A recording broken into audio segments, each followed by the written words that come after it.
This is the gift of being a human being, is the ability to experience yourself as truth, as love, as compassion.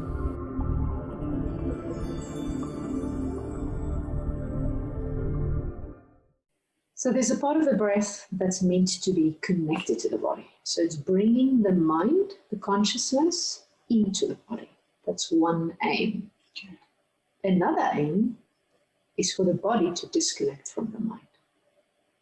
To feel you are the breath. You are not the body. Because sometimes we want to connect to the body when we want to heal the body, when we want to reconnect, we want to work with it. And sometimes we need to learn how to disconnect to recognize that you are not your physical body. So for instance, letting go of traumas, letting go of pain, sometimes that memory is so strong, the connection is so strong, that even if the physical body is healed, the mind can't let it go. So it's still resisting in the mind. And as soon as you disconnect it, you can deal with it in the mind and disconnect it from the physical body, but then you need to reconnect again. So there's a purpose for different types of breathing, different types of practices. It's not just one thing fits everything. I think we've had this discussion about the Wim Hof, for instance. Different type of breathing completely. That's for activation. That's for stimulating the body. Wow. So this has got a different purpose. Today we're focusing on more the relaxing side of things, because in order to balance the body, to learn how to harmonize and balance, you first have to let go of resistance so that you know what to do with resistance when it's coming back. So that is basically not creating resistance, but it's creating activation. You're activating something, you're stimulating it.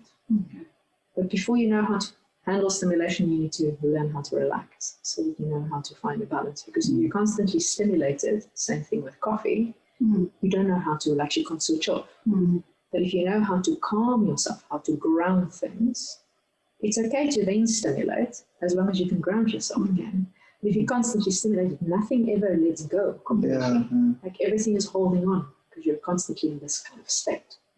Until you go completely, there's nothing. Then you can add, because you've got a reference for the nothing. You can always come back to the nothing. So that's the aim. So today we're going to mostly work with relaxing types. We're going to do one which is a little bit of activating, but that's right at the end. Okay. Questions? Awesome.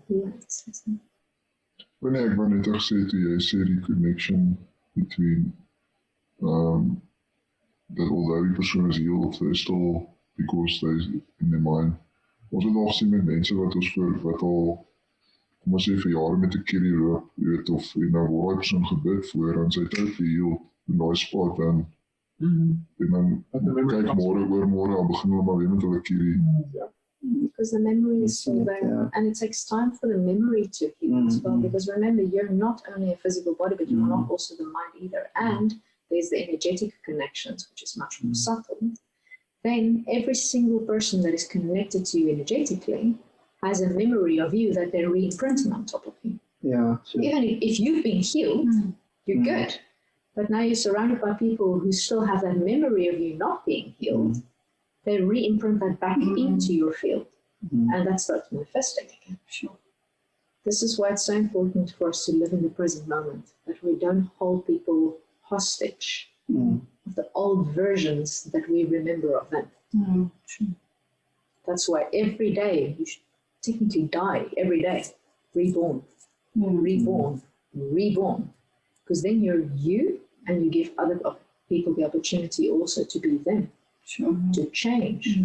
Because if you keep attaching back to how a person was 20 years ago, you keep re-imprinting that this is who they are when they've already grown way past that point.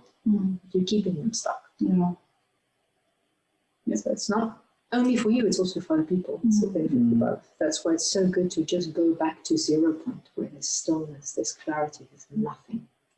That moment of, I almost want to say, not non-existence, but it's pure stillness. There's nothing that is existing in a form. It's non-form. You bring the non-form into you, which is pure, the whole. It's everything. Because then the body can heal. Healing means whole. It's whole again. It becomes whole again. Because we forget about parts of ourselves, or we're attached to certain parts of ourselves, and we separate ourselves. putting ourselves into categories, so we don't see all of it. We just see this or this or this. Mm. And this is technically destructive for the body and the mind.